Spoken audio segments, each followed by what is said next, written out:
Muy buenas tardes a todos. Vamos a comenzar con esta mesa. Denme un segundo, creo que sí, ya llegó quien nos faltaba. Listo, ahora sí estamos todos completos. Muy buenas tardes a todos. Les doy la bienvenida al cuarto coloquio interno de investigación que organiza la Dirección de Investigación y Posgrado de la Universidad Rosario Castellanos. Yo soy la maestra Lucía Mendoza Castillo y voy a ser la moderadora de esta mesa, que se titula Prácticas Educativas y Procesos de Formación en la Educación Media Superior y pertenece al programa de maestría en Ambiente, Sistemas y Gestión Educativa Multimodal. Esta mesa va a estar conformada por dos docentes comentaristas. Denme un segundo. Por dos docentes comentaristas a quienes tengo el honor de presentar. Por una parte nos acompaña el maestro Nelson Ernesto Rivera Díaz, quien es licenciado en Relaciones Internacionales por la Universidad de El Salvador, máster en Finanzas y Economía y máster en Administración de Negocios, ambos por Bircham International University, con posgrado en Educación Financiera por la Universidad de Málaga, posgrado en Finanzas Personales por la Universidad Nacional Autónoma de México, posgrado en Finanzas Imprescindibles para la Toma de Decisiones por la Universidad de El Salvador y posgrado en Educación Virtual por la Universidad Benito Juárez. Certificado como investigador científico de la República por el Consejo Nacional de Ciencia y Tecnología salvadoreño. Es autor de los libros Economía Internacional para Internacionalistas, El uso de las criptomonedas como alternativa de alivio al endeudamiento externo salvadoreño y La historia de América Latina contada en monedas. Es ganador del Premio Nacional a la Investigación Científica en Educación Superior 2020. Bienvenido, maestro. Por otra parte, nos acompaña también el maestro Omar de la Rosa López, quien tiene licenciatura y maestría en Pedagogía por la UNAM, egresado del doctorado en Pedagogía por la UNAM, secretario técnico del Centro de Estudios Teóricos y Multidisciplinarios en Ciencias Sociales de la Facultad de Ciencias Políticas y Sociales de la UNAM. Bienvenido también, maestro. Además de nuestros dos comentaristas, dentro de esta mesa se encuentran estudiantes quienes nos van a presentar sus avances del trabajo terminal. En un momento los presento y les comento en qué orden van a pasar. La dinámica de trabajo es que cada uno de los estudiantes tiene un máximo de 10 minutos para presentar. Yo les voy a avisar un par de minutos antes de que se les acabe el tiempo. Nos presentan sus avances de investigación y una vez que terminen, los comentaristas van a tener 10 minutos cada uno de ellos para realizarles la retroalimentación que consideren pertinente. Les recuerdo, tanto comentaristas como estudiantes, que no hay réplica en este coloquio por parte de los estudiantes y entonces toda la retroalimentación que se les dé, por favor tomen notas para que ustedes posteriormente la revisen y la analicen y consideren los cambios pertinentes con sus respectivos docentes directores del trabajo terminal. El orden en el que van a ir pasando, primero nos va a presentar César Augusto, después nos va a presentar Liliana, después nos va a presentar Guadalupe y al último nos va a presentar Jaime. Entonces vamos a iniciar, por favor, con César Augusto Vázquez Peredo, estudiante de segundo semestre, quien nos va a presentar su trabajo titulado Estado del arte de la relación entre familia y escuela en el bachillerato. Adelante, César. Tienes 10 minutos, por favor, para la presentación. Hola, ¿qué tal? ¿Sí me escuchan? Sí, te escuchamos. Me voy a permitir compartir. Ok. Si me hacen favor de decirme si se ve la presentación. Ya se ve la presentación. Ok. Pues muchas gracias. Buenas tardes a todas y a todos. Yo voy a presentar este proyecto de trabajo terminal que tiene que ver con la publicación de un estado del arte de esta relación entre familia y escuela en el bachillerato. Y bueno, empecemos con los antecedentes. Desde luego, es sabido por todos el papel que juega la familia en el desarrollo de los niños y niñas, de los adolescentes. Esto es a través de...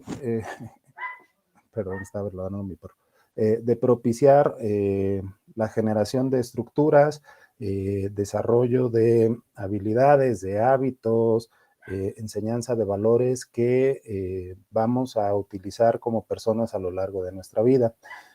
Por supuesto, la escuela como institución también tiene un complemento a esta actividad, procurando la educación formal en el desarrollo de habilidades, de conocimientos, no solamente formales, sino también, bueno, sociales, emocionales, ¿no?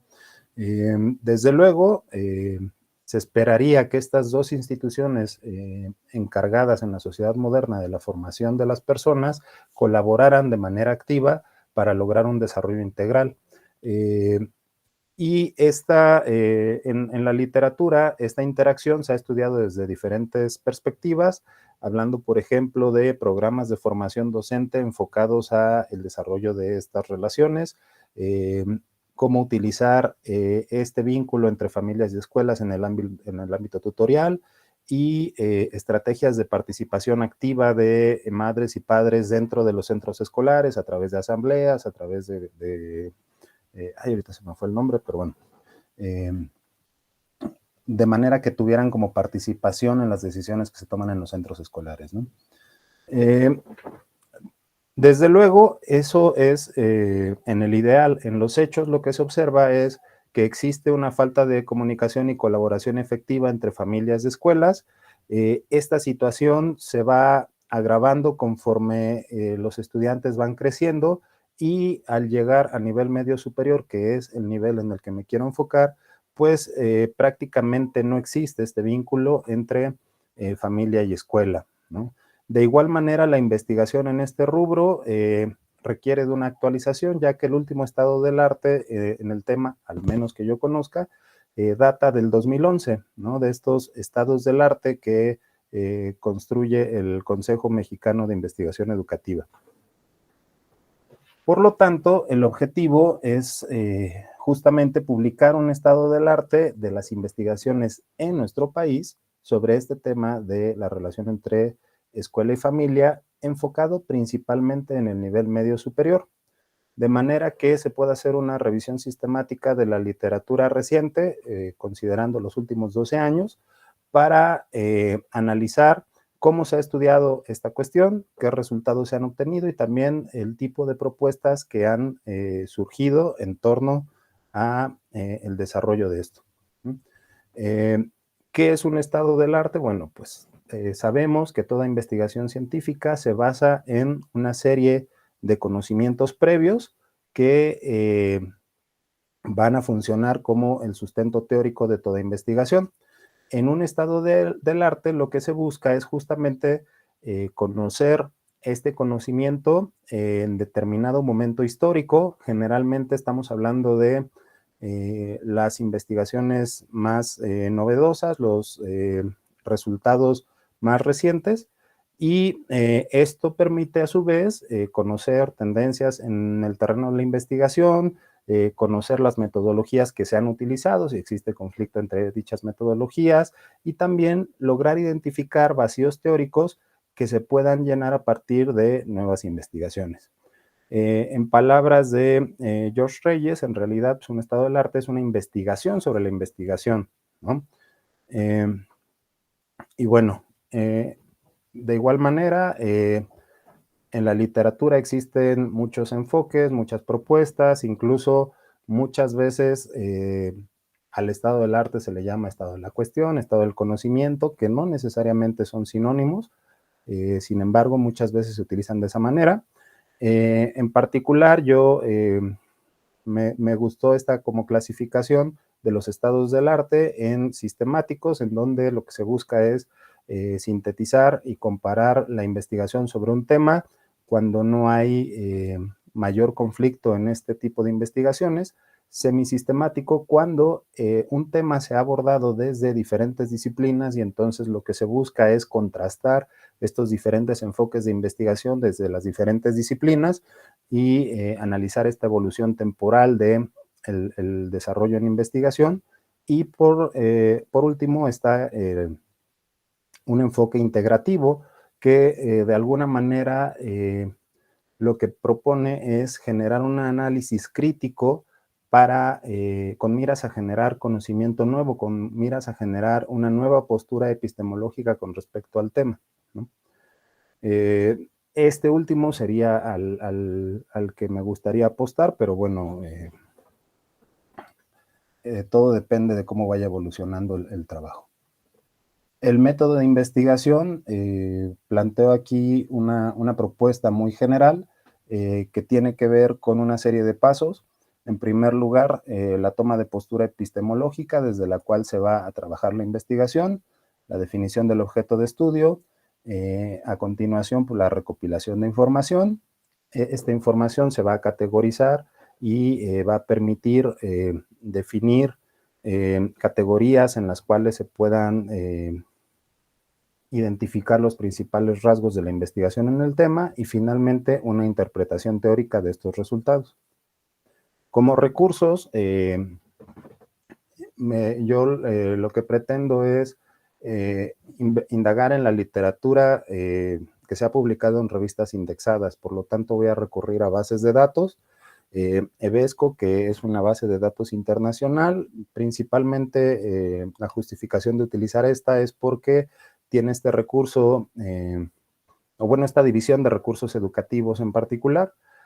También está la base de datos de Cielo, en donde se da cuenta de muchas investigaciones desarrolladas en América Latina, y Redalic, que se enfoca principalmente en investigaciones en México. Aquí Redalic tiene un inconveniente que, al menos en el buscador general, no es posible hacer búsquedas a partir de palabras clave, y eso genera como que los resultados que se producen sean extremadamente grandes, ¿no? A veces con publicaciones que no necesariamente tienen que ver con el tema. Y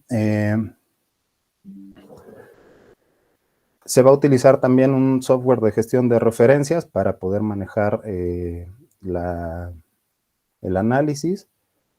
Los criterios de búsqueda que se tienen contemplados es, como decía, en el intervalo temporal de 2012 a 2023, el primer semestre de 2023. Las publicaciones tienen que ser de origen mexicano y como palabras clave, a partir del índice de revistas de educación superior y de investigación educativa, se propone utilizar estas palabras clave: relación familia-escuela, escuela y familia, y también están estas otras alternativas: familia y desempeño académico, familia y logro académico, pero bueno, eso es de manera alternativa. Principalmente las dos primeras son las que se van a utilizar. Y en el escenario temporal, lo que está planteado para ir avanzando en este trabajo implica que de aquí a mediados de septiembre se haga la búsqueda en bases de datos, después el análisis y clasificación del material de aquí a lo que resta del año, la síntesis de resultados que tendría que iniciar a finales de noviembre, concluir por ahí de febrero, redacción de la publicación entre enero y mediados de abril para estar en condiciones de postular la publicación a partir de mediados de abril del próximo año. Por supuesto, estas etapas pueden llevarse a cabo de manera sincrónica, de manera simultánea, pero pues sí hay, digamos, hay que empezar por algo, ¿no? Y bueno, a manera de conclusiones provisorias, señalo estos tres elementos, ¿no? Bueno, no es una conclusión como tal, sino más bien una especie de hipótesis que yo tengo, en la que creo que la dinámica en la investigación en el tema debería de haberse modificado de alguna manera a partir de la propuesta de la nueva escuela mexicana, por tener esta propuesta una intención de fortalecer los vínculos entre la escuela y la comunidad, ¿no? De igual manera, pues siempre estos criterios de búsqueda que pueden generar un sesgo, ya que he observado que Hay muchos sinónimos que se pueden utilizar dentro de estas palabras clave que yo estoy proponiendo como criterios de búsqueda, y eso podría hacer que se dejen de lado algunos trabajos. Por eso mencionaba yo estas alternativas en las palabras clave. Y bueno, finalmente considero que existe una gran área de oportunidad en el terreno de investigación en torno a la relación entre familia y escuela, particularmente en el nivel medio superior, ya que la mayoría de las investigaciones se refieren a estudios que se centran en educación básica y bueno, al menos en el avance que llevo, nivel medio superior no es tan, no ha sido tan investigado, ¿no? Y bueno, muestro algunas de las referencias que he utilizado, en particular de las que, de los puntos que traté en la parte de los antecedentes. Muchas gracias. Muchas gracias, César. Vamos a dar comienzo entonces a la ronda de retroalimentaciones. Comenzamos, por favor, con el maestro Nelson Ernesto Rivera. Adelante, por favor, maestro. Muchas gracias. Bueno, César, de entrada decir que me pareció una temática interesante. Seguro que hay un aporte muy válido.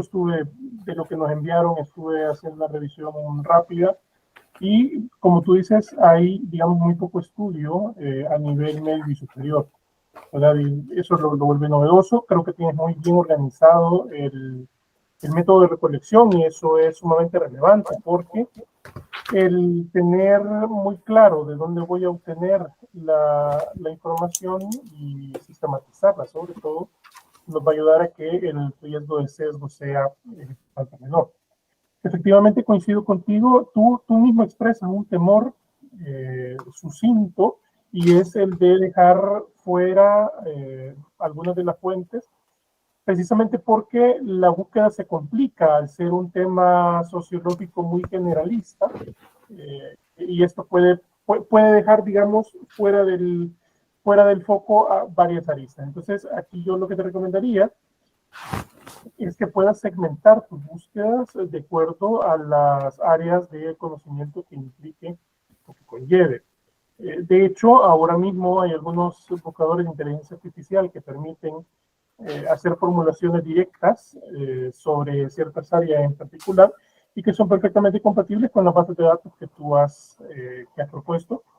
De hecho, tiene una enorme virtud lo que nos has propuesto, y es que tú haces una especificidad acerca de quién debe escribir, y es que tú lo limitas a autores o a publicaciones mexicanas, y de hecho esto en este contexto está muy bien. En general yo te diría que no hay que cerrarse, pero en este caso sí, porque la sociología del problema es muy específica, muy particular de la cultura que está estudiándose. Entonces, incluir otro tipo de literatura podría generar alguna distorsión. Así que eso creo que es algo que tú tienes que mantener, y mucho cuidado en la formulación justamente de la búsqueda. Ahí está la clave para que puedas encontrar la data más adecuada. Quizá como una sugerencia, ya luego no es algo que sea tan relevante, pero sí una sugerencia, yo le propondría que tengas el cuidado de incluir algo, digamos, muy experiencial, el poder incorporar a tu investigación la vivencia de los actores investigados. De alguna forma, una investigación bibliográfica puede ser muy válida, pero la visión de aquel que está siendo sujeto del estudio también es algo que puede ser muy útil. Por lo demás, me parece que es una investigación muy interesante. Felicidades y adelante. Muchas gracias, maestro Nelson. Vamos a continuar ahora con los comentarios del maestro Omar de la Rosa. Adelante, maestro, por favor. ¿Cómo están? Muy buenas tardes. ¿Me escucho bien? Yo estoy muy apenado, oiga, porque tengo unas intermitencias en mi señal.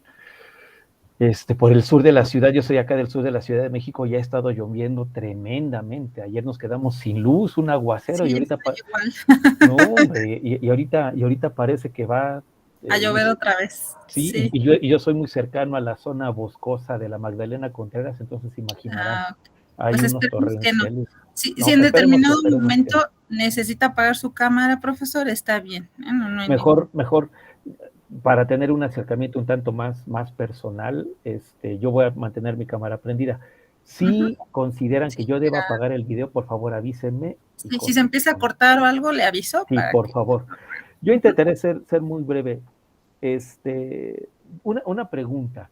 Estos documentos que nos hicieron llegar, al menos en el caso de César Augusto Vázquez Peredo. ¿Peredo? ¿Pereda? ¿Es Peredo? Peredo. Peredo, gracias. Es decir, es una investigación ya en curso o es apenas un proyecto para iniciar la investigación como maestrante o va a la mitad? No sé. Nada más, si me pudiesen poner muy brevemente en contexto, por favor, para saber en qué nivel o a qué profundidad yo podría ir comentando las observaciones que aquí fui anotando en un papelito. De entrada es, digamos, una propuesta de la investigación. O sea, la investigación está en una etapa todavía muy temprana Ok, y de hecho algo que olvidé mencionar es que el trabajo que ustedes recibieron tiene ya un mes de desfase con respecto al trabajo que se ha venido desarrollando a la exacto. fecha, ¿no? Entonces, por eso yo creo que hay como muchas discrepancias ahí, tal vez en lo que escribí y lo que presento ahora. Por eso preguntaba, estimado, y un abrazo hasta la hermana República del Salvador. Un abrazo con mucho cariño. Sí, por eso lo preguntaba, estimado César, porque hay algunos elementos que ahorita tú comentaste en tu presentación que no están en el texto y que hubiese sido interesante, importante que, así con la precisión con las que aparecen en las diapositivas, aparecieran en el que nos manda. Bueno, tomando en cuenta y que les agradezco muchísimo la invitación y en tanto que soy un comentarista externo invitado, con toda libertad tú podrás en la intimidad de tu trabajo decir si lo que yo aquí estoy a punto de comentar pues tiene valor o no tiene valor, tiene relevancia o no tiene relevancia, ¿no? Finalmente, la relación íntima con tu objeto y con tu problema de investigación, pues nadie la conoce mejor que tú. Así que lo que yo pueda decir que pueda ayudar, me daría gusto que así fuese. Si lo que digo simplemente no es funcional, pues también, por supuesto, ¿no? Son muy breves, son muy breves. Y voy a dejar la primera observación al final. ¿Cuál sería? Tú hablas de en tu texto, tú mencionas, y así lo dices con estas palabras, un vínculo efectivo entre familia y escuela, ¿no? Entendiendo que tiene un desfase, puede ser que esto que tú llamas vínculo efectivo familia y escuela, tal vez ahora ya no lo estés contemplando así, pero bueno, yo voy conforme a lo que leí y entonces yo leo en más de una ocasión que hablas de un vínculo efectivo familia-escuela. Yo sugeriría que definieras, ¿no?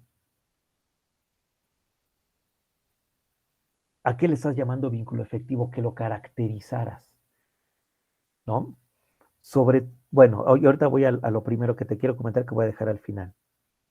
Después, en tu título dice, estado del arte de la relación entre familia y escuela en el bachillerato, pero en tu trabajo, repito, hablas de un vínculo efectivo, no tanto de una relación, sino de un vínculo efectivo entre familia y escuela. Tal vez sería importante que esta categoría de vínculo efectivo la involucraras desde el título. Y entonces quedaría estado del arte del vínculo efectivo entre familia y escuela en el bachillerato. Entendiendo, repito, que es una categoría que tiene peso en tu texto, el vínculo efectivo. Por eso te sugeriría también que la caracterizaras. ¿A qué te refieres con vínculo efectivo? ¿Cuáles son las características del vínculo efectivo en el marco de tu trabajo, en el marco de tu construcción, etcétera, etcétera? ¿No? Después tú preguntabas, híjole, aquí no tengo. Eh, bueno, tal vez una indagación documental,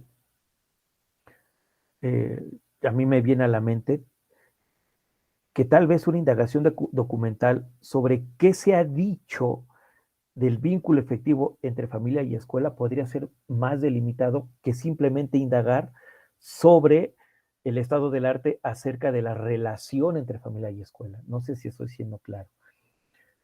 Porque una cosa es indagar sobre las investigaciones que han abordado la relación entre familia y escuela, y otra cosa muy distinta, regresando a esta categoría que a mi parecer le das un peso importante dentro de tu trabajo escrito, sería qué se ha dicho en las investigaciones que tú consultes acerca del vínculo efectivo, que ya es mucho más delimitado. Y la última, que es la que empecé a poner aquí y que, bueno, ahorita pensé que sería al final lo más relevante, bueno, lo más, mejor pues. Tú hablas de una escuela reproduccionista en el texto que leí y de un distanciamiento entre familia y escuela. No lo niego, órale pues, está bien. Pero ¿por qué hoy, en el contexto de la nueva escuela mexicana, en donde desde el discurso lo que se pretende ya no son escuelas reproduccionistas y lo que se busca es precisamente eliminar la distancia entre familia y escuela, precisamente el concepto de comunalidad, de comunidad, de interculturalidad crítica y muchas otras categorías que están transversales a los modelos, bueno, a los planes de estudio en la en la nueva escuela mexicana? ¿Por qué es relevante hoy? Repito, en el contexto de la nueva escuela mexicana, donde ya se están enfrentando las problemáticas que tú mencionas, porque es importante seguirlas mencionando, insisto y perdón la redundancia, cuando ya la nueva escuela mexicana lo está abordando. No sé si me explique, ¿no? Eso sería, digamos que, no es por supuesto para que la respondas ahorita, pero esa inquietud me generó al estar leyendo tu trabajo, ¿no? Sería lo que tengo que comentar, estimado César. Muchas felicidades. Nuevamente insisto, muchísimas gracias por invitarme, por tomarme en cuenta para este importante ejercicio reflexivo y a la orden. Muchas gracias, maestro Omar. Muchas gracias a ambos por sus comentarios. Cerramos esta primera participación y damos paso ahora a la presentación de la estudiante Liliana Tapia Nieto, de segundo semestre, quien nos va a presentar su trabajo titulado La crisis del pensamiento, una propuesta de filosofía para niños y niñas. Estudio de caso, estudiantes de bachillerato del IMS. Adelante, Liliana, por favor. Gracias. Voy a compartir.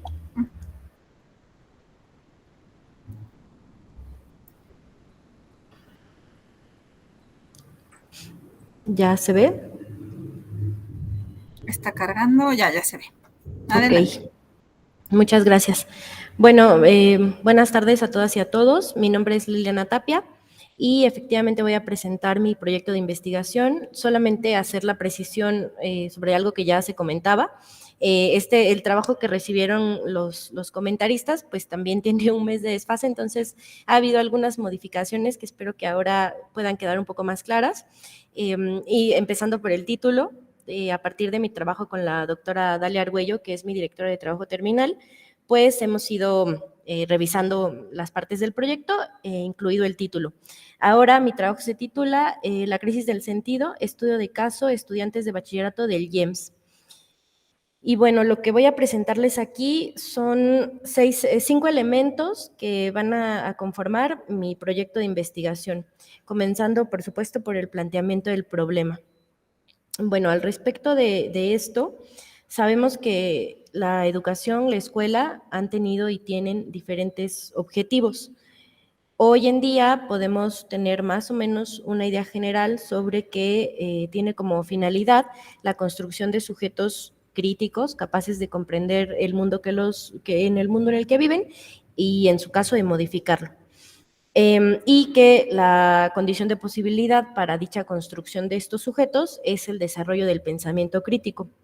Pero al observar las situaciones en las aulas, con las y los estudiantes, parece existir una cierta falta de claridad en cuanto al sentido, a la finalidad o a los significados que se le dan a la escuela.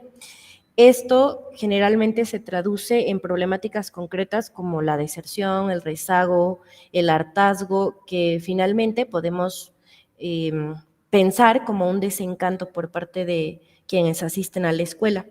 Y de ahí que se responsabiliza. a las y los estudiantes de que no quieren estudiar o son flojos, están ahí nada más sentados, etcétera, ¿no?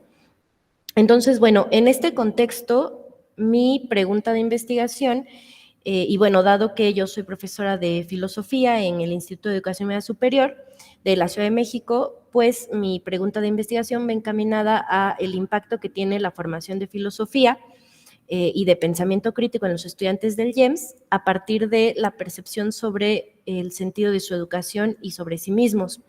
De ahí que el objetivo general sea comprender qué sentido tiene la educación para ellos y ellas, de acuerdo con las necesidades y expectativas que viven al ingresar y egresar del bachillerato, siempre tomando en cuenta esta parte del proyecto educativo del IEMS que implica la formación en filosofía, ¿no? Tenemos 5 semestres de filosofía en este subsistema de bachillerato.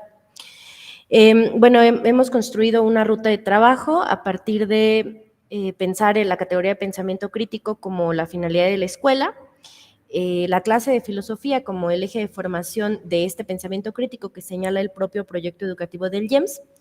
A partir de eso, pensar las percepciones que tienen las y los estudiantes sobre el sentido de su educación y, bueno, generar un análisis a partir de estas categorías que mencionaré un poco más adelante. Bueno, el escenario en el que estoy trabajando, en el que voy a trabajar, pues es el Instituto de Educación Media Superior de la Ciudad de México, específicamente el plantel de Iztapalapa 4. Y bueno, de manera muy general, mencionar que el IEMS fue constituido en 1997 como una demanda social por educación media superior en la alcaldía de Iztapalapa y fue formalizado legalmente en 2000.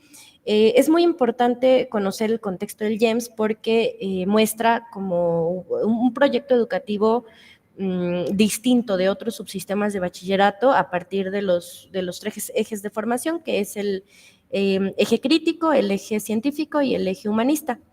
Y en este contexto, como mencionaba, tenemos 5 semestres en donde se imparte la materia de filosofía. Entonces, bueno, lo que queremos observar aquí es si efectivamente hay un impacto con respecto de lo que se piensa sobre la escuela, es decir, para qué están las y los estudiantes en la escuela a partir de cursar estos 5 semestres, ¿no? Bueno, mi enfoque teórico-metodológico va desde el campo de lo que nos señala el propio Instituto Rosario Castellanos, del contexto socioambiental, político, económico e intercultural de la educación y la línea de investigación en las prácticas educativas y procesos de formación. Y bueno, mi abordaje lo estoy pensando desde 4 espacios de conocimiento, que es, por supuesto, la investigación educativa, en donde ya hay algunos trabajos que se han realizado sobre el tema de los significados, los sentidos o los pensares que tienen las y los estudiantes sobre su educación en el bachillerato, aunque han sido sobre todo al respecto de datos, ¿no? Por ejemplo, el tema del rezago de la deserción, y además fuera del IEMS, ¿no? Sobre todo se han trabajado en espacios de bachillerato de la UNAM y en algunos estados del país. Por supuesto, acercarnos desde la filosofía por el tema del pensamiento crítico, también desde la pedagogía, desde este planteamiento de Adela Quintar sobre el sentido de la escuela desde la didáctica no parametral.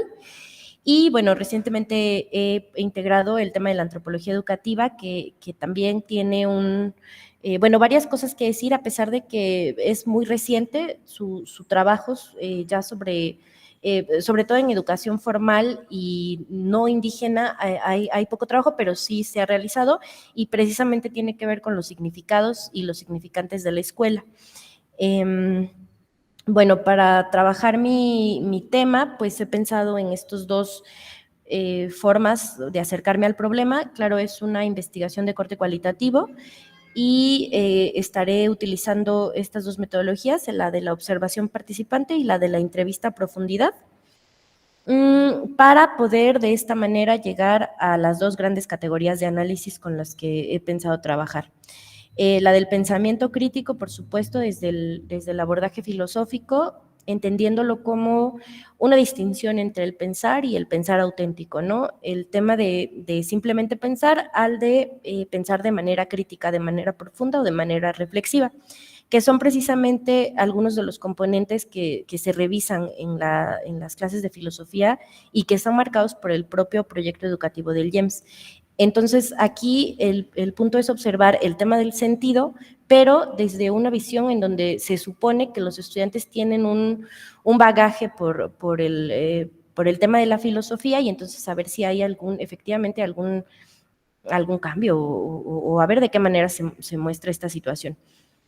Y tengo, por otro lado, la categoría del sentido, que aparece como una idea general que tengo al inicio del proyecto y antes de comenzar a aplicar el instrumento de diagnóstico, en donde hay ciertos datos o sí, a partir de la observación participante que tengo en las clases, que pues han ido arrojando las y los estudiantes, pero que todavía no están esquematizados como tal.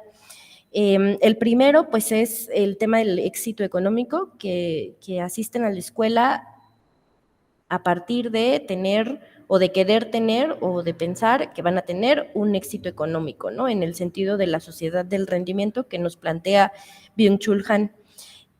También, por supuesto, el tema del estatus, que vamos a poder trabajar desde el sociólogo Pierre Bourdieu, como una forma de distinguirse, por supuesto, ¿no? En la sociedad y en una sociedad como la nuestra, si efectivamente los estudios de bachillerato presentan una distinción social.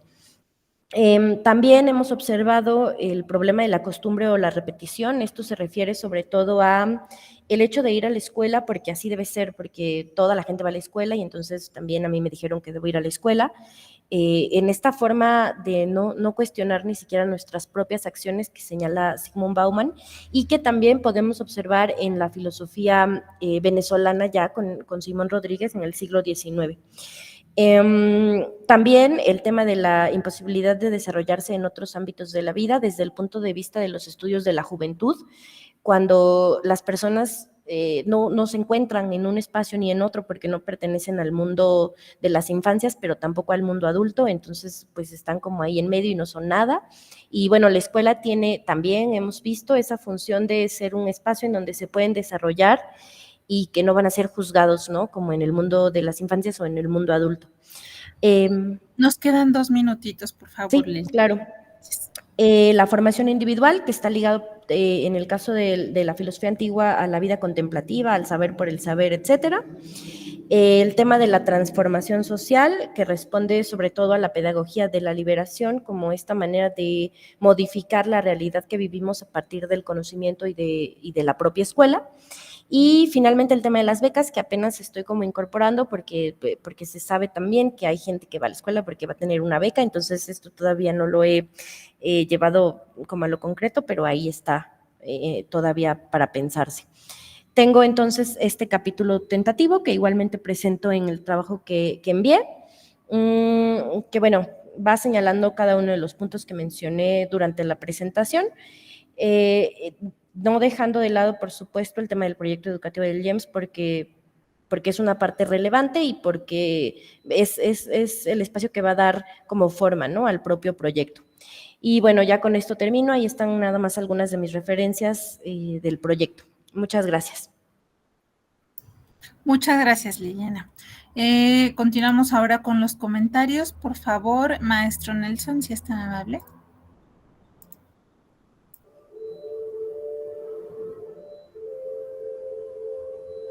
Bien, a ver, es una investigación, creo yo, con un nivel de profundidad bastante ambicioso, voy a usar esa palabra, pero entiéndase ese ambicioso como un alcance que realmente está retando un poco la metodología, porque digamos que hay una bandeja muy amplia de enfoques teóricos que Lili está planteando, y ese puede ser un arma de doble filo si no se tiene cuidado.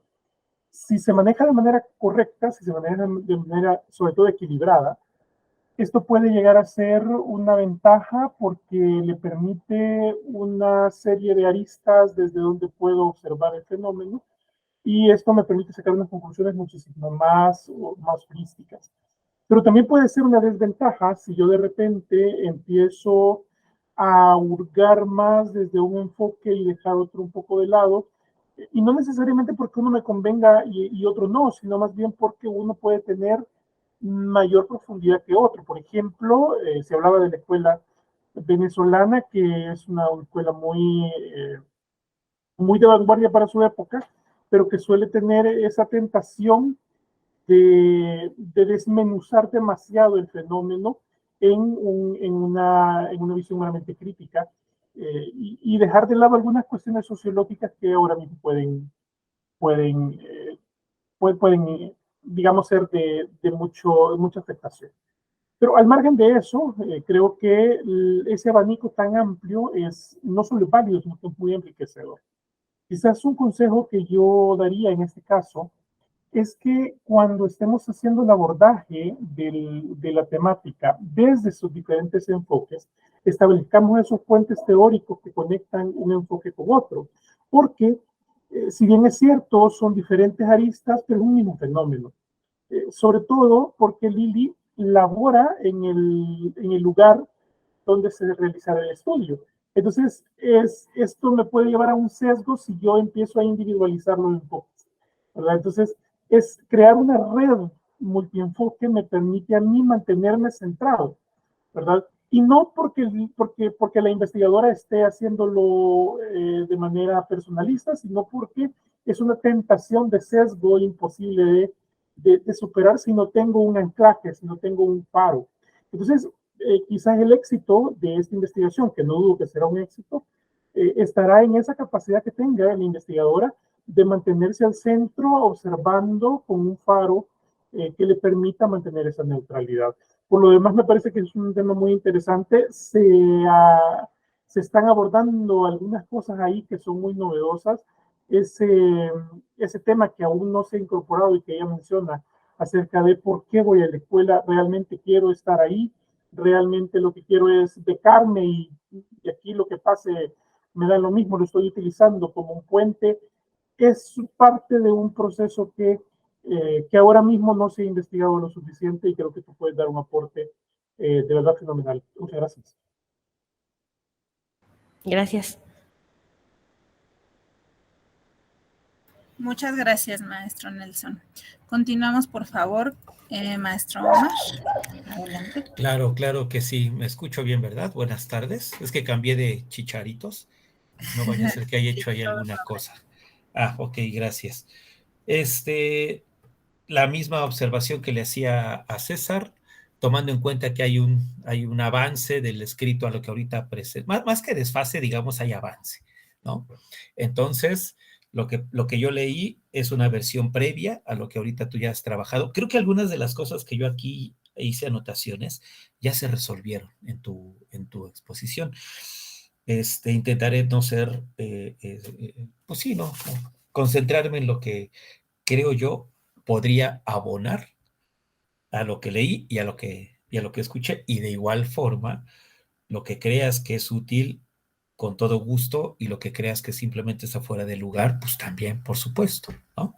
Entonces, aquí estás, ya. La crisis de pensamiento, una propuesta de filosofía para el título.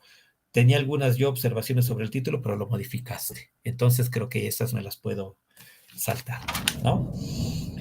Tu pregunta, eso sí, creo que ahí tuve pequeñas fallas en mi red, porque yo aquí anoté la que aparece en el texto. Te la leo y tú me dices si se mantiene o ya la reformulaste. En el texto dice: ¿cuál es el sentido de la educación en el bachillerato, considerando las necesidades y expectativas de las y los estudiantes en el contexto actual desde su propia percepción al ingresar y egresar de la IEMS? ¿Sigue siendo la misma?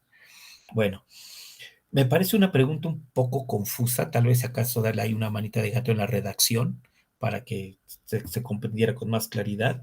Y segundo, tú preguntas por el sentido de la educación, no por la crisis del pensamiento. Sin embargo, ya modificaste tu título, porque esta observación yo te la hacía conforme al título primero, porque en el título primero hablabas de la crisis del pensamiento y nunca involucrabas el sentido, ¿no? Ahora, ya con el título que modificaste, ahora ya aparece el sentido hasta entre interrogantes. Bueno, entonces, nos quedamos nada más, si acaso, con que le des un trato gramaticalmente hablando únicamente, para que la redacción sea un poco más asequible, ¿no?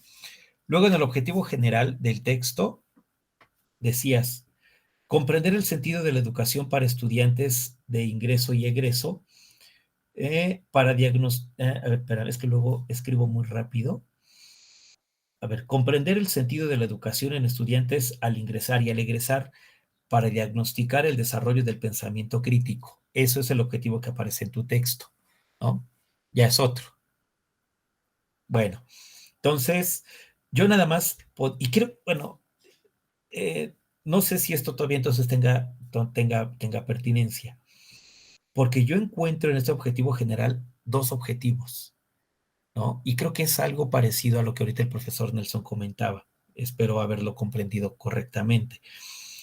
Porque por un lado te interesa el sentido de la educación, pero por otro lado también te interesa el pensamiento crítico. Ahí ya son dos objetivos. Cada uno puede tener su propio desarrollo investigativo epistémico, ¿no?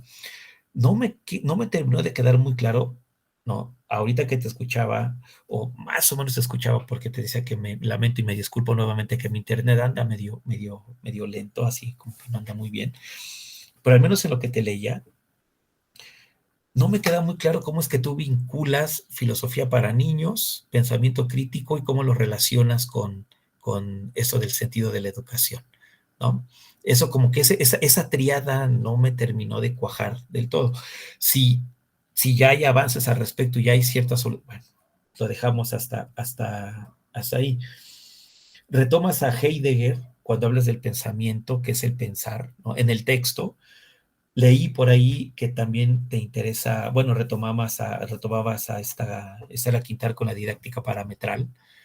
Eh, yo quiero muchísimo a la doctora Quintar, que tuve la gran fortuna de estarme formando con ella hace algunos años y entablar una relación bastante a todo dar, y leerla en este texto o ver que tú lo estabas citando, pues me emocioné, ¿no? Me hizo recordar buenos momentos.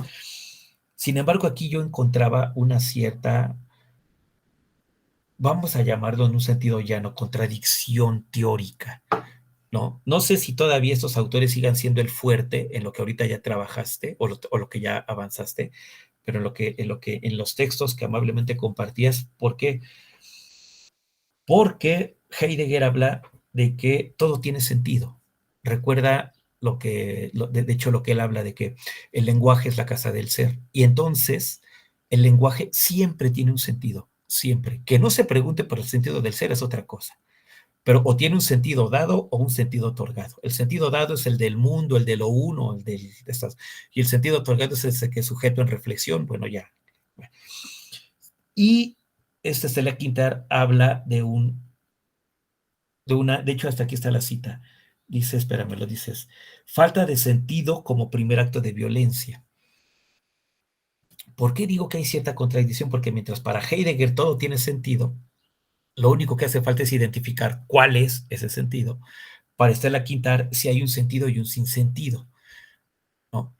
Si es que siguen siendo estos dos autores parte fuerte de tu discusión en el momento en el que los vayas a retomar, creo que tendrías que tomar al menos una postura frente a dos pronunciamientos, creo yo, distintos, ¿no? Está bien que cuando hagas el recorrido sobre el sentido, pues bueno, tú echas mano de los autores que a ti te han convencido para discutir esa categoría del sentido, pero toma una postura, toma un posicionamiento, y creo que ese posicionamiento no está del todo firme, al menos en este sentido, ¿no? Hablando de sentido, al menos en este sentido. Bueno, después en el texto dices que vas a preguntar a dos grupos de estudiantes diferentes. ¿Eso lo mantienes ahora? Decías en el texto, entonces, bueno, ya, porque decías que vas a preguntar a uno de ingreso y a otro de egreso. ¿Eso se mantiene en este avance? ¿Sí se mantiene? Yo te diría, híjole, no lo sé, porque si a ti lo que te interesa es identificar el desarrollo del pensamiento crítico, puede ser, no sé, aquí, no puede ser tan confiable que preguntes a grupos distintos. Yo me quedaba, cuando empezaba a leer, te decía, ¿cómo le irá a hacer? Porque para ir más o menos dando cuenta del desarrollo, al menos de esa categoría del pensamiento crítico, tendrías que irle dando seguimiento a unos sujetos en particular que inician y les vas dando el seguimiento hasta que concluyen. Porque si tú preguntas a sujetos, a estudiantes, al inicio, pero no van a ser los mismos a los que les preguntes cuando a ti te interesa el egreso, ahí hay un sesgo bien importante. No sé si me explique, ¿no? Sí, Entonces, sí. eso se tendría a mí muy humilde consideración, valorar con detenimiento, ¿no? Y, no, pues creo que ya era 4 la mequita. Espérame, creo que aquí. No, sí, no, ya era esto, la 3, la 2, la 3, la 4. Creo que sí, ya. Es todo. Pues muchísimas gracias. Me pareció un tema bien interesante, muy, muy importante, porque, no sé, y esto no lo digo por lo que leí, sino porque lo que yo también he percibido, sí es fundamental fortalecer, promover la reflexión, la crítica, el cuestionamiento de nuestros estudiantes en este momento de su formación profesional, ¿no? Y que te intereses, yo lo veo muy loable y te felicito y pues me restaría únicamente desearte todo el éxito posible en lo que resta de tu investigación. Muchísimas gracias. Gracias. Gracias, maestro Omar. Cerramos esta participación de Liliana Tapia. Vamos con nuestra tercera estudiante, Guadalupe Cortés Romero, de segundo semestre, quien nos va a presentar su trabajo titulado Estrategias de enseñanza-aprendizaje con uso de TIC en la modalidad semiescolar del IEMS CDMX. Adelante, Guadalupe. Sí, gracias. Creo que se quitó mi pantalla, ya estaba ahí, pero... Sí, ya estaba, ya se veía y después ya no se vio. Ok, va de nuevo. Ahí ya está cargando. Ya la vemos. ¿Listo? Ok, vale, buena tarde. Mi trabajo es un artículo de investigación y tiene por título Estrategias de enseñanza-aprendizaje con uso de TIC en la modalidad de semiescolar del IEMS de la Ciudad de México. Antecedentes de la situación. Bueno, pues sabemos todos que a partir de la pandemia el gobierno determinó el resguardo y confinamiento y pues que la educación pudiera continuar a distancia. A nivel del Instituto de Educación Media Superior se determinó entonces continuar con un micrositio y con la aplicación de Google Suite. Y a nivel planteles, pues se identificó que existía una falta de apropiación y dominio de todas las herramientas. Y nos pudimos dar cuenta que los docentes tuvieron dificultad en el proceso de enseñanza-aprendizaje con el uso de TICs. Fundamento teórico conceptual. Bueno, pues sabemos que en la actualidad la educación propone nuevos ambientes y modelos que involucran las TICs, haciendo en el rol del docente un cambio para salir de lo tradicional y los obliga de alguna manera a diseñar experiencias de aprendizaje que lleven al estudiante que aprende a mostrar avances en el desarrollo intelectual e integral, permitiendo pues la utilización justo de estas tecnologías. Entonces, estos conceptos teóricos de los que parte esta investigación y que ustedes pueden observar en pantalla, pues están relacionados y se complementan para crear experiencias de aprendizaje efectivas y significativas. Aquí puse para Marreros José y Velázquez José, los sistemas multimodales de aprendizaje hacen referencia a la combinación de diferentes modalidades y de comunicación y presentación, como podrían ser tal vez los textos, las imágenes, los videos, entre muchas otras cosas para mejorar la experiencia de aprendizaje. Estos reconocen que los estudiantes tienen diferentes estilos de aprendizaje y de alguna manera se pueden beneficiar de la información presentada de múltiples maneras. En relación a esto, nuestro autor Bartolomé Pina menciona que los ambientes de aprendizaje enriquecidos por TICs son estos entornos educativos que aprovechan estas mismas para mejorar el aprendizaje. Estos ambientes pueden incluir la integración de herramientas digitales, recursos en línea, plataformas de aprendizaje, dispositivos móviles y muchos más. Por ejemplo, se pueden utilizar aplicaciones educativas de interacción, plataformas de aprendizaje, algunas simulaciones y herramientas de colaboración que de alguna manera permitan promover la participación activa de los estudiantes, el acceso a la información y un aprendizaje interactivo. De este modo, las estrategias de enseñanza-aprendizaje, pues que son como las que están a cargo de los docentes, pueden aprovechar estos conceptos al utilizar una combinación de modalidades de comunicación y presentan estas herramientas y recursos digitales disponibles. En resumen, estos conceptos están interrelacionados en la medida en que los sistemas multimodales y las TICs puedan respaldar e implementar estas estrategias de enseñanza-aprendizaje que, como decía y como dicen aquí los autores Valle, González, Fernández y Cuevas, pues son estos procesos de planes que los docentes están a cargo y que necesitan siempre pensar en los objetivos de aprendizaje, medios y herramientas para que el estudiante pueda aprender. Mi modelo de intervención, pues es una investigación de acción participativa que tiene como característica la reflexión y la acción.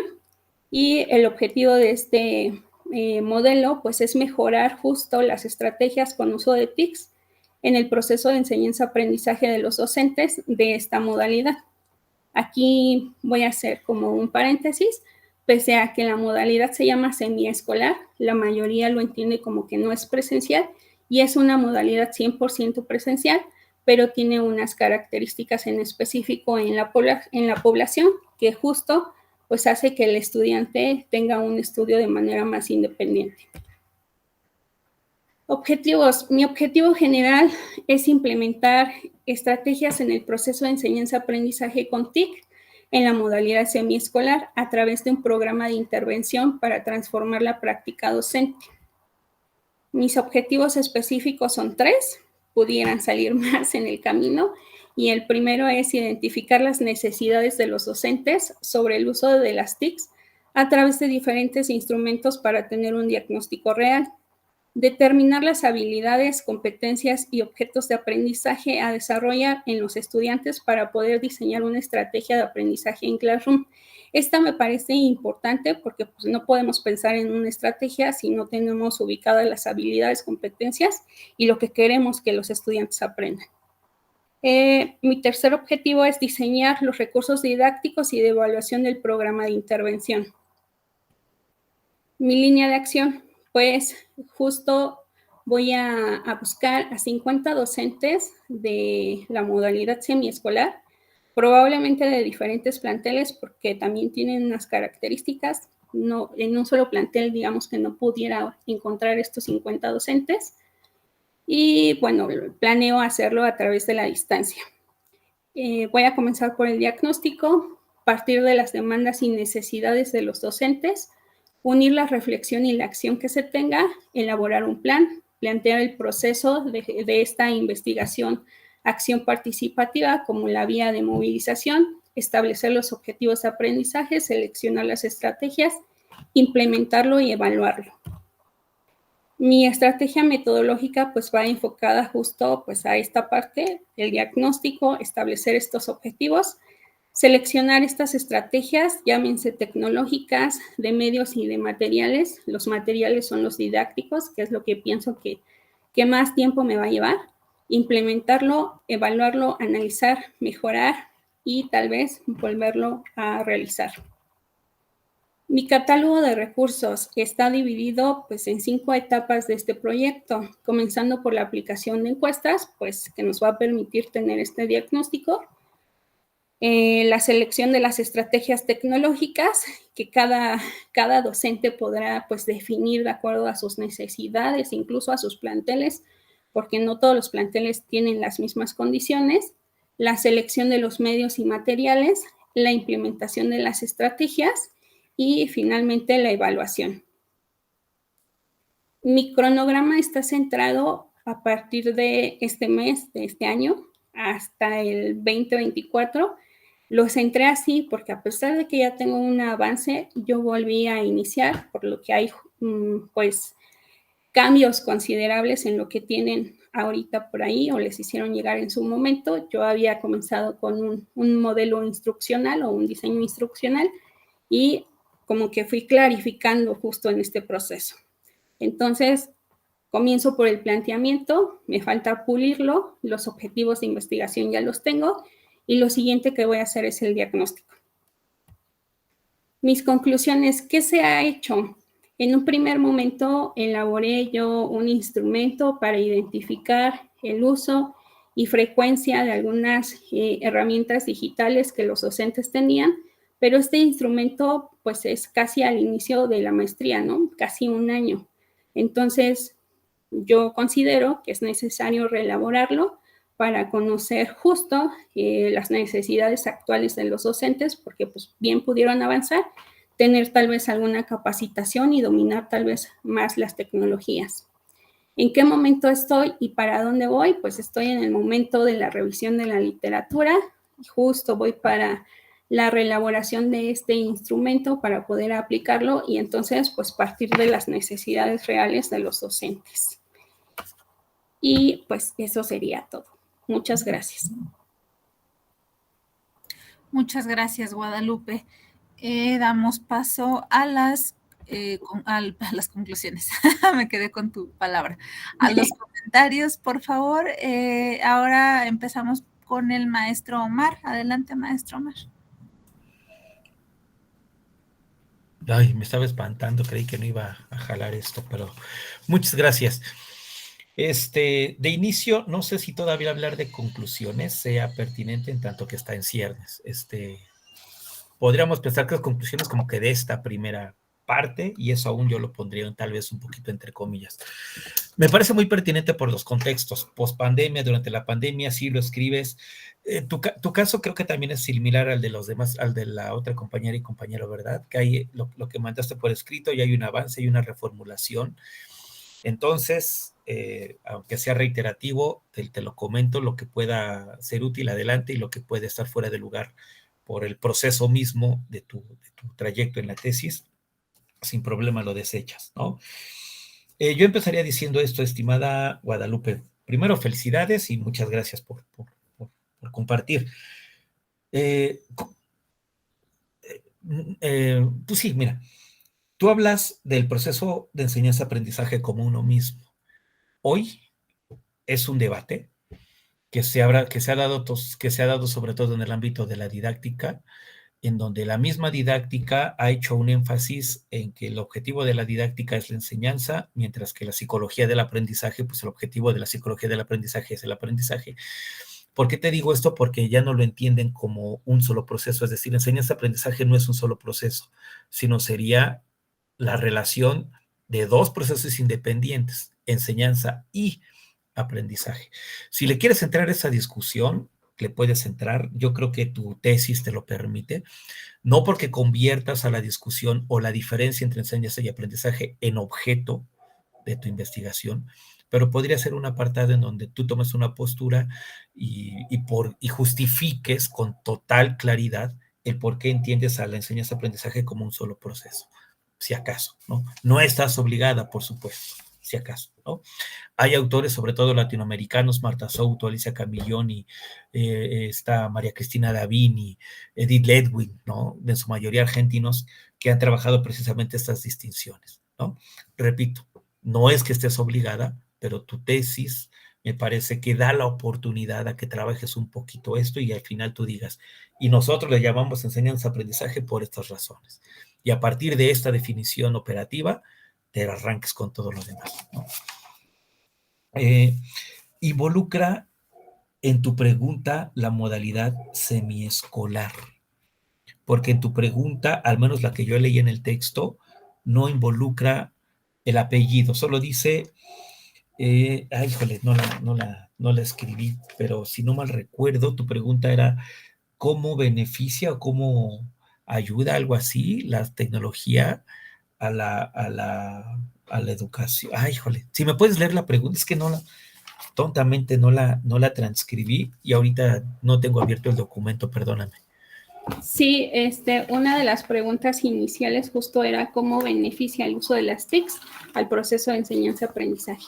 Ahí está. En la modalidad semiescolar, agregaría, ¿no? En la modalidad, porque esto que tú yo cuando leí que es la modalidad semiescolar es algo nuevo para mí, ¿eh? Yo cuando dije modalidad semiescolar, dije, ay, mira, nuevas formas de llamarle a lo híbrido. De inmediato me vino a la mente, pero no. Cuando explicas el por qué sí que es presencial, pero que esta modalidad está pensada precisamente para jóvenes, pero también para adultos, porque cubren otro tipo de actividades y no son estudiantes de tiempo completo, toma otro sentido.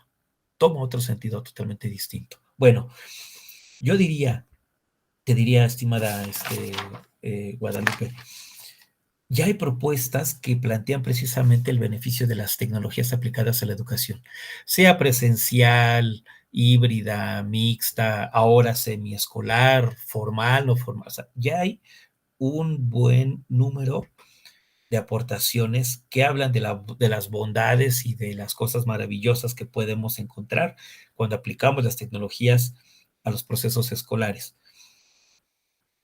Y una de esas propuestas que han sonado mucho es la del aula invertida.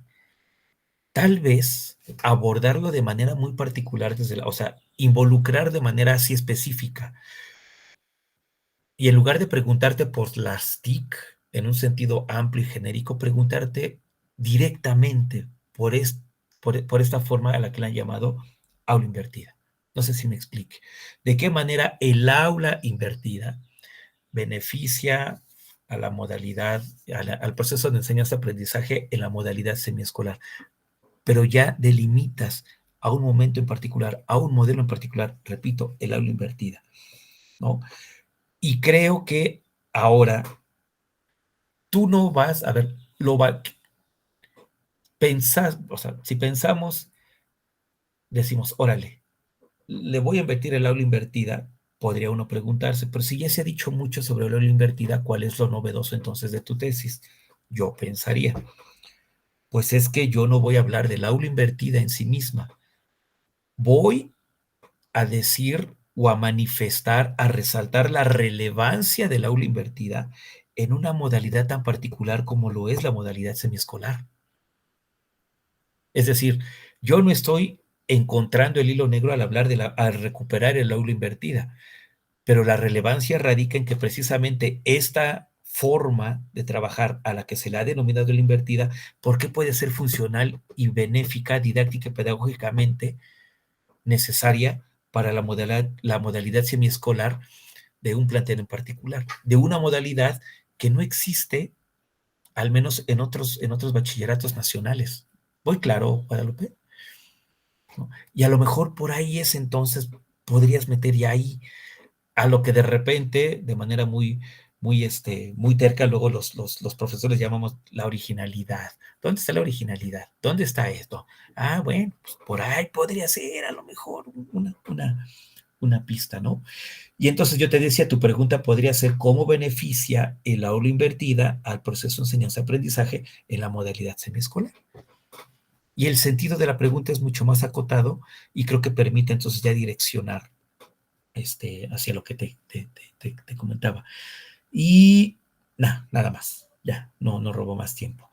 Espero que algo de lo que aquí haya comentado sea de utilidad y mucho éxito en lo que viene, estimada Guadalupe. Muchísimas gracias. Gracias. Muchas gracias, maestro Omar. Ahora continuamos con los comentarios del maestro Nelson. Adelante. Bien, muchas gracias. Justamente el maestro Omar toca la nuez del asunto y es aula invertida.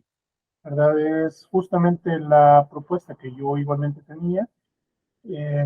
Sin duda es una apuesta bastante osada, bastante novedosa la que la investigadora nos pone sobre la mesa, sobre todo porque no solo se trata de la modalidad de educación clásica, dije clásica, no tradicional, ¿eh? El tradicional ya nos evoca a otras modalidades. Digamos que la propuesta clásica que hemos visto desde la pandemia hacia acá ha tenido mucho que ver justamente con rescatar la multimodalidad de acuerdo a cada contexto, pero es que ella plantea algo completamente diferente. Estamos planteando un proceso de aprendizaje que excede la multimodalidad y se asienta sobre la educación en el contexto del educando. Y eso es, creo yo, la gran novedad, la gran innovación que ella nos plantea. Pero si no se complementa con un modelo, una herramienta sólida, que le traslade una filosofía de aprendizaje al educando, entonces nos quedamos cortos. Por eso es que yo refuerzo mucho de lo planteado por el maestro Omar, quien le ha puesto justamente, digamos, el punto a la I, ¿verdad? El ofertar aula invertida como un modelo no complementario, sino como un riel de la filosofía de aprendizaje que plantea, le estaría dando una vuelta de tuerca que permitiría, vaya, una propuesta verdaderamente novedosa y que creo que podría llegar a ser un referente de innovación educativa, sobre todo por el contexto en el cual se está planteando, donde el educando no tiene todas las condiciones de asistencia ideal al centro educativo, y hablo de asistencia ideal en el término integral de la palabra, ¿verdad? Y que le puede transferir la posibilidad de una educación que le brinde condiciones desde su propia responsabilidad y desde sus propias posibilidades. Entonces, por ahí va mi comentario. Guadalupe, de verdad, me parece que has escogido una temática que no solo es interesante, sino que también puede tener un impacto muy fuerte sobre toda una generación de educandos. Así que ánimo, esa investigación tiene que dar un aporte que yo creo va a ser demasiado relevante. Gracias. Muchas gracias, maestro Nelson. Gracias, Guadalupe. Pasamos con la participación de nuestro último estudiante. A continuación, Jaime Magdaleno Domínguez, estudiante de segundo semestre, nos va a presentar su trabajo titulado Colectivos creando redes humanas, el caso del Colective La E Insurrecta, en la preparatoria Melchor Ocampo del IEMS CDMX. Adelante, Jaime. Hola, ¿qué tal? Muy buenas tardes. ¿Me escuchan? Sí. Si me permiten, voy a primero a hacer una prueba, a ver si corren mis diapositivas, porque en un ensayo que hice con una docente, me percaté que yo estaba hablando y estaba recorriendo las diapositivas, pero no ocurría así. Entonces, les pregunto si pasan las diapositivas. Ahorita está una que se llama Antecedentes de la situación. Ahora está una que se llama Fundamento Teórico Conceptual. ¿Sí corrió? Sí. Y ahora una de Modelo de Intervención Educativa. Sí. Ah, ok, entonces aquí sí corre. Bueno, pues comienzo. Muchas gracias. Hola, ¿qué tal? Yo soy el estudiante Jaime Magdaleno, estudiante del segundo semestre de la maestría en Ambientes, Sistemas y Gestión de Educación Multimodal, y estoy aquí para presentarles un proyecto de intervención educativa que he llamado Colectivos Creando Redes Humanas, el caso del Colective La E Insurrecta en el plantel Melchor Ocampo del IEMS Ciudad de México. Me viene bien que la compañera Liliana Tapia haya dado información sobre el IEM Ciudad de México, porque eso de alguna manera contextualiza el proyecto de intervención que les voy a presentar. Así que me voy a saltar la parte de información general del instituto, sobre todo por el tiempo que tenemos de exposición, y me voy a concentrar en el plantel en el cual he trabajado desde hace ya 18 años como docente de lengua y literatura, que es el plantel Melchor Ocampo Azcapotzalco 1. ¿Vale? Entonces, el suceso que desató este proyecto de intervención educativa que estoy presentando tiene como contexto el individualismo de la práctica docente que existe en el plantel Melchor Ocampo del IEMS, y que se ha traducido en un escaso o nulo trabajo colaborativo e interdisciplinario. Esto es, en pláticas que hemos sostenido compañeros docentes, nos hemos percatado de que a lo largo de los años hemos hecho muy poco trabajo interdisciplinario. Y en esas mismas pláticas nos hemos preguntado qué podríamos hacer para romper esa inercia.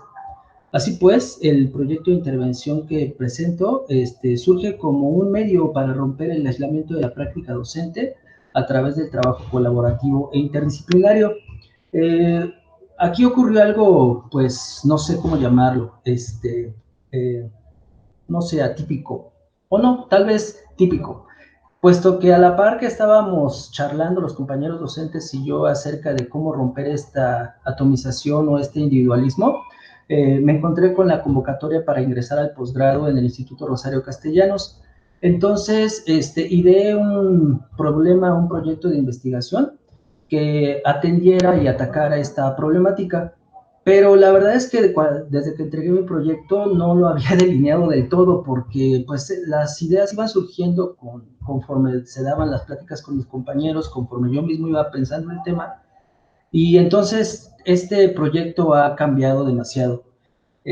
Así es que sigue cambiando y bueno, pues es probable que a lo largo de los 2 semestres que me faltan, se modifique todavía más, pero creo que el problema del cual parte, ese sí está muy bien caracterizado, que es la atomización de la planta docente, que se traduce, como ya había dicho, en un nulo trabajo interdisciplinario y en donde podemos ver que la conformación de grupos docentes se da solo en función de amistades o rivalidades, de odios o filias, pero no en la creación de ambientes de aprendizaje ni de redes académicas. Así pues, también encontramos que el conocimiento permanece aislado en parcelas inconexas. Lo que es de matemáticas se queda en matemáticas y lo que yo hablo en mis clases de lengua y literatura se toca muy poco con la filosofía o con la historia. A su vez, caminando por pasillos y en el contacto cotidiano con compañeros y estudiantes, nos encontramos con que la mayoría nos vemos o se ven o nos vemos apáticos, muy apáticos, ¿no? Muy ensimismados en solo dar nuestras clases y no salirnos del guión. También muy apolíticos, muy desinteresados en conectar nuestro saber con la realidad para transformarla. Ni siquiera nos imaginamos esa posibilidad de transformar nuestra realidad. En ese orden, a mí me han surgido, a los compañeros también, nos han surgido 2 preguntas. ¿Por qué nuestras prácticas pedagógicas son predominantemente individualistas? ¿Y qué podemos hacer para atender redes de trabajo colaborativo? En ese orden, según yo, el fundamento teórico conceptual a través del cual puedo responder a las preguntas anteriormente dichas, parte de una crítica a la atomización neoliberal, al individualismo exacerbado que produce sujetos aislados y desligados de todo sentido comunitario y de cualquier conciencia social. Sabemos que dentro del neoliberalismo, la educación se ha entendido como la preparación de individuos competitivos, despolitizados y reproductores de un orden social productivista y obsesionado por el eficientismo y la rentabilidad económica. Así pues, me he asomado a la literatura que se ha producido en tiempos recientes, en donde se hace tanto una genealogía del neoliberalismo como una crítica a sus presupuestos. Así pues, he leído textos como el de Fernando Escalante Gonzalo, que se llama Historia Mínima del Neoliberalismo, en donde él justo hace esta genealogía del neoliberalismo y nos propone entender el neoliberalismo como un programa intelectual que él pone sobre el centro de toda la vida social a la economía, y la economía o la visión económica es lo que rige todas las dinámicas sociales, como la política, la educación también, y sobre todo, ¿no? Y así también me he encontrado con otros textos como el de Miguel de la Torre Gamboa, que se llama Del humanismo a la competitividad, el discurso educativo neoliberal, que desde un análisis del discurso se enfoca a entender cómo en las instituciones educativas, caso concreto la UNAM y la Universidad Autónoma de Nuevo León, se implementó este programa educativo neoliberal y cuáles fueron los discursos mediante los cuales se fue imponiendo en la práctica educativa de estas instituciones. En fin, lo que me propongo es hacer la crítica a la atomización de los sujetos, que es producida por el orden social derivado de lo que llamamos neoliberalismo, y a su vez, en contraparte, me interesa asomarme a la propuesta del buen vivir, que surge de las epistemologías del sur. La propuesta del buen vivir entiende la actividad humana como un medio para el bienestar social, y la práctica pedagógica se entiende como una acción colectiva que se realiza no en beneficio de uno o de unos cuantos, sino en última instancia en beneficio de toda la comunidad. El modelo de intervención, bueno, lo que estoy presentando entonces es un modelo de intervención educativa que pone el foco en los agentes educativos. El contexto de intervención, ya lo dije, es el plantel en el cual laboro, es el plantel Melchor Ocampo, Azcapotzalco 1, del IEM Ciudad de México, y la actualización del colectivo de profesores. Bueno, ahí dice colectiva, no es una errata. Lo que sucede es que los compañeros han bautizado al colectivo de docentes que ya conformamos con ese nombre, Colective, y esa E ahí mayúscula tiene que ver con los nuevos tiempos del lenguaje inclusivo, y entonces a los compañeros les pareció importante incluirlo en el nombre del colectivo, y así que ahora le llamamos Colective, ¿vale?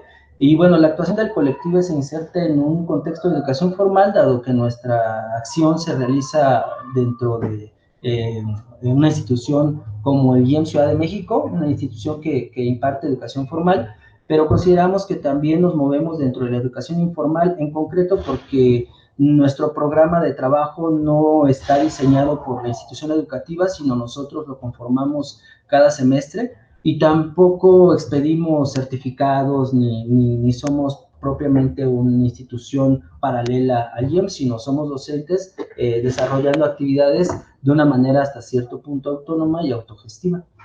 Encuentro que el modelo de intervención educativa se basa en un modelo de programas, dado que este consiste en un conjunto de acciones sistemáticas cuidadosamente planificadas y orientadas, a unas metas como respuesta a las necesidades educativas de los alumnos, padres y profesores de un centro, según encontré en uno de los documentos que nos han compartido en una de las UCAs de aquí de Rosario Castellanos.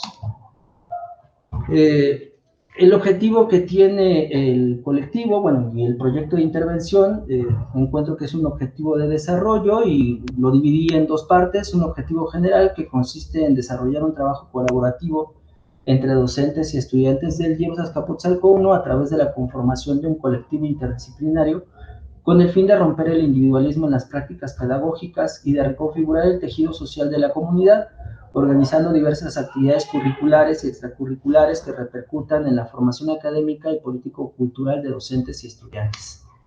También pues presento algunos objetivos particulares. Uno de ellos es reflexionar en las razones que subyacen detrás del individualismo docente a través de una crítica a la subjetividad neoliberal. Pretendemos romper el aislamiento académico de docentes y estudiantes. Otro objetivo particular es generar comunidad a través del encuentro académico estudiantil en actividades curriculares y extracurriculares. Y por último, pretendemos, este proyecto de intervención pretende configurar el tejido social de la comunidad a partir del trabajo colaborativo. Las líneas de acción son estas tres. La primera de ellas, caracterizada como respuesta a la pregunta que voy a hacer, pues lo que pretendo hacer, lo que estoy haciendo es un proyecto de investigación cualitativa que reflexione sobre las prácticas pedagógicas individualizadas de la planta docente del plantel Melchor Ocampo Azcapotzalco 1 del IEM Ciudad de México, y que proponga un trabajo colaborativo interdisciplinario a través de la conformación y la puesta en marcha de un colectivo de profesores. ¿Cómo lo voy a hacer o cómo lo estamos haciendo? Bueno, pues aplicando la investigación acción participativa, a través de la cual investigaré sobre el individualismo docente en la sociedad neoliberal contemporánea, y retomaré posturas críticas que proponen una pedagogía comunitaria con el fin de aplicarla en la conformación de un colectivo de docentes que intervengan en la preparatoria Melchor Ocampo del IEM Ciudad de México. ¿Y para qué voy a hacer esto? ¿O para qué estamos haciendo esto? Pues con el fin de romper el individualismo imperante en las prácticas pedagógicas en el plantel y pues lograr trabajo colaborativo e interdisciplinario. La estrategia de desarrollo de la intervención educativa, la conformación del colectivo, la E-Insurrecta, hasta el momento ha pasado por 3 fases de 4 que hemos podido planificar. Dichas fases no concluyen ni se suceden una después de otra. Esto por lo que les mencioné al principio, ¿no? Que a la par que estaba saliendo, que encontré la convocatoria de ingreso al posgrado en Rosario Castellanos, estábamos platicando de la posibilidad de crear el colectivo de profesores, y entonces ingresé como proyecto de investigación, o en este caso de intervención educativa, esto de la conformación del colectivo, y pues todo se ha dado sobre la marcha, ¿no? Tanto la investigación como el diseño, como el desarrollo de las mismas actividades del colectivo. Entonces, esto no está como estable o no está fijo o esquemáticamente rígido, sino se está moviendo todo el tiempo. Pero bueno, sí debemos de caracterizar las fases que ha seguido la conformación de este proyecto y del colectivo. Puedo hablar de 4 fases. La primera, de gestación, es aquella en la cual dimos forma a la idea de crear un colectivo interdisciplinario, y esa fase fue de febrero hasta agosto del 2022.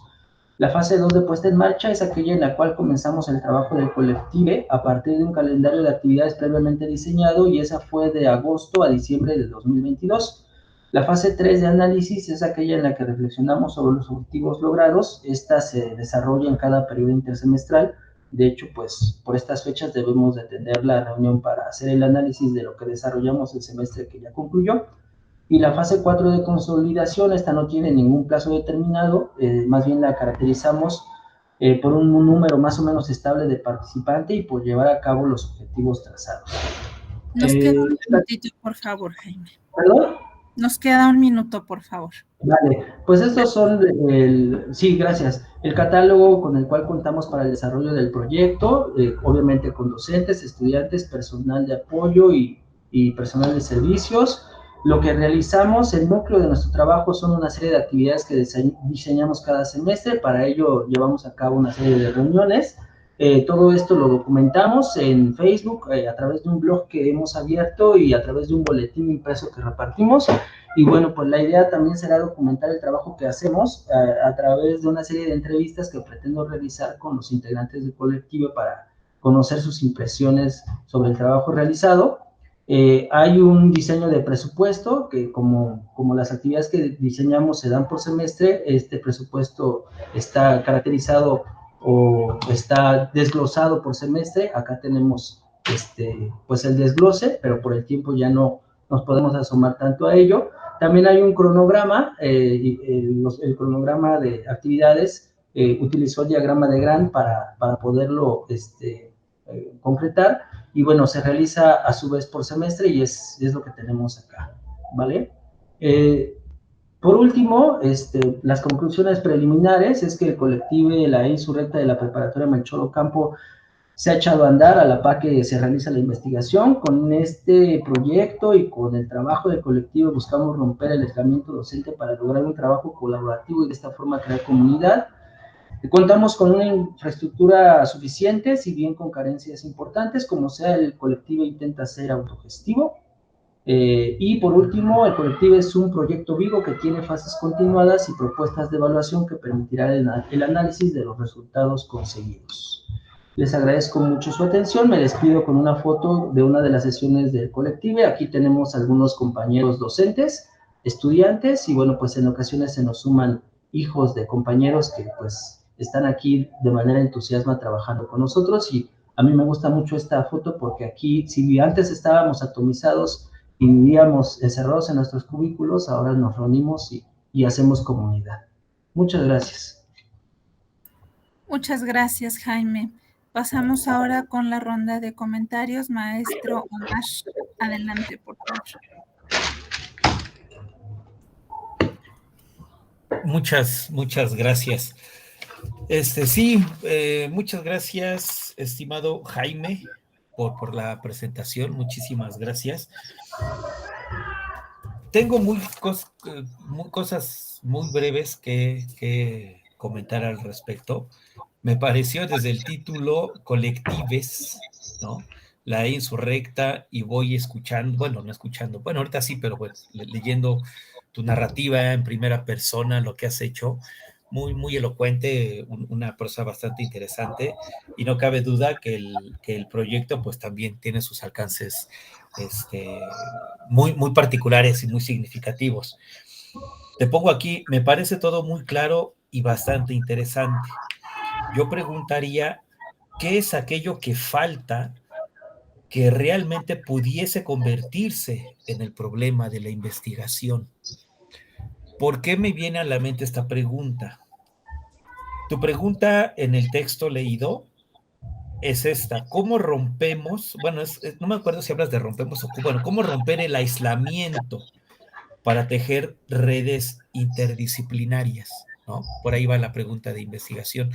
Por la experiencia que tú por la experiencia que tú compartes en el texto, a mí me da la impresión que ese individualismo ya se rompió. Hablabas de que empezaron cinco profesores y que quiero que eran 13 entre músicos, filósofos, secretarias, personal administrativo, ¿no? Y que ya habían tenido ejercicios y habían hablado sobre la independencia, sobre el movimiento de vivos se los llevaron, vivos los queremos, si no mal recuerdo, creo que también sobre el 12 de octubre, es decir, ya hay una práctica que da cuenta que ese individualismo se rompió. Por ende, yo sugeriría o invitaría, no sé cómo poder nombrar esto, que no te preguntes sobre cómo romper el individualismo, porque insisto, creo que eso ya se rompió, sino preguntar sobre cómo vivieron la ruptura del individualismo. Tú dices que tu investigación es de corte cualitativo y hablas de lo etnográfico, hablas de lo etnográfico experiencial, le llamas así tú en el texto que leo, ¿no? Entonces, siguiendo esta línea que te comento, si ya no te preguntas sobre cómo romper el individualismo y te preguntas sobre cómo vivieron esa ruptura, a lo mejor en ese rastreo de experiencias de ruptura podrías dar cuenta de las significaciones construidas de aquellos que ya vivieron la experiencia del colectivo. Y creo, y me parece, que entonces la noción que tiene Alfredo Carballeda sobre la intervención en lo social, por lo del buen vivir, por lo de este portugués, Boaventura de Sousa, ¿no? Y sus epistemologías del sur, etcétera, empalma. Porque algo, escuchándote y leyéndote, yo me preguntaba, ¿cómo entiende la intervención entonces? ¿O cómo se va a entender por intervención en el marco de lo que tú estás trabajando? Y después de escucharte, digo, creo que podría entenderse la intervención de la manera en que se entiende o lo entiende Alfredo Carballeda. Intervención no para resolver un conflicto, sino para dejar o para sacar a la luz, es decir, para hacer manifiestas una serie de entramados de significantes que están en juego en la Constitución de de ese entramado de significantes que son el sostén de prácticas socioculturales, pedagógicas, etcétera, etcétera, etcétera, ¿no? Bueno, y ya la última, estimado Jaime. Tú hablas de de redes comunitarias que atiendan a lo interdisciplinario, ¿no? Yo me puse también me llegaba la idea y digo, ¿por qué no hablar mejor de la transdisciplina más que de lo inter? Siguiendo a León Olivé, en paz descanse, dice que toda comunidad, no solo científica, sino toda comunidad humana, está fundada en lo trans más que en lo inter. Si nosotros hablamos entonces de recuperar esas redes comunitarias, ¿por qué no pensarlo no desde lo inter, sino desde lo transdisciplinar? Y eso es lo que ya está sucediendo, porque dices que hay músicos, que hay diversas formaciones y no formaciones académicas. Y eso creo yo, no es que no es que ahí sea un ejemplo absoluto y totalmente claro de la transdisciplina, pero creo que en eso que ya lograron en este colectivo, ya hay principios transdisciplinares, más que interdisciplinares, ¿no? Bueno, es lo que me vino a la memoria, estimado Jaime, me parece algo bien interesante, sumamente valioso, y la manera en que vas tejiendo tu propia narrativa, híjole, me quedé picado, esas 7 cuartillas no me alcanzaron, ¿no? No me alcanzaron, ¿no? Muchas gracias. Ojalá después pudiera de alguna forma enterarme de lo que pasó, porque me parece bien loable eso que están haciendo por allá, ¿no? Y muchísimas felicidades por la iniciativa. Se pone bueno porque éramos 18 y volvimos a ser 5. Ah, ve, a eso ya no llegaste en el texto que mandaste, pero... Y entonces, mira, a lo mejor me estoy adelantando, por supuesto, y estoy tal vez haciendo vaticinios totalmente fuera de lugar, pero entonces sería, insisto, a lo mejor hay que poner el dedo en el renglón. ¿Cómo es que vivieron esas experiencias de ruptura que antes de ser, primero eran 5, llegan a 18 y regresan a 5? ¿Qué sucedió ahí entonces? Sí, muy interesante. Muchísimas gracias. No Gracias. robo más el tiempo. Muy amable. Gracias. Gracias. Gracias, maestro Omar. Continuamos con la participación del maestro Nelson. Adelante, por favor. Muchas gracias. Jaime, la verdad es que tienes una investigación con una característica muy particular, y es que es una investigación que evoluciona muy rápido. Acá yo noto un constante movimiento que es genial, pero que hay que ponerle mucho ojo, porque luego ese movimiento nos puede trastocar los planes. De alguna forma te recomiendo que esos objetivos queden suficientemente amplios para permitirle al desarrollo del fenómeno mismo adaptarse, y que eso no nos vaya a complicar. Que esos objetivos no sean una camisa de fuerza, porque yo lo que veo es una dinámica muy rica realmente en el tema. Y ahí hay un detalle, y es que, tal como el maestro Omar lo mencionaba, es que tú estás, te ha dejado un poco la misma dinámica, te ha dejado en velocidad, porque el fenómeno ya cambió. De hecho, ya ahí hay un proceso de integración bastante bien marcado, que te permite ir a una profundidad mucho más amplia. Acá yo creería que el alcance que tú puedas proponerte debe ir más hacia cuál es la perspectiva evolutiva del fenómeno, porque ya luego ha venido dándote una ruta muy acelerada, pero muy positiva. Parece ser que tu colectivo de estudio, que no es el mismo que la organización que tú denominas colectiva, no hablo del colectivo de estudio como la totalidad del universo, tiene una perspectiva que va más allá de lo que la sociología clásica nos puede aportar, porque no está caminando sobre una lógica dialéctica, sino que está caminando sobre una lógica de la sociología moderna. Entonces, ese enfoque que tú has dado es muy bueno, porque te permitirá observar esos detalles. Cuidado con la evolución, cuidado con que esto no te vaya dejando de atrás, ¿verdad? Y mucho ánimo, mucho ánimo. Ahora, mismo caso que le mencionaba a otra de las investigadoras, cuidado con el sesgo, porque tú eres parte del objeto investigado, ¿verdad? Entonces ahí necesitamos ese faro, ese anclaje científico que nos permita ver en diferentes direcciones sin que yo me mueva de este centro. Ahora, la enorme ventaja que tú tienes es que lo tienes bien identificado, y en tu presentación dabas algunos elementos de cómo vas a mantener esa neutralidad, lo cual es muy positivo. Pero por lo demás me parece que es una investigación muy prometedora. E igualmente, como lo decía el maestro Omar, yo quedo ahí con la espinita de ver en qué termina esto. Me parece una novela con un futuro muy interesante. Muchas gracias, sí, parece.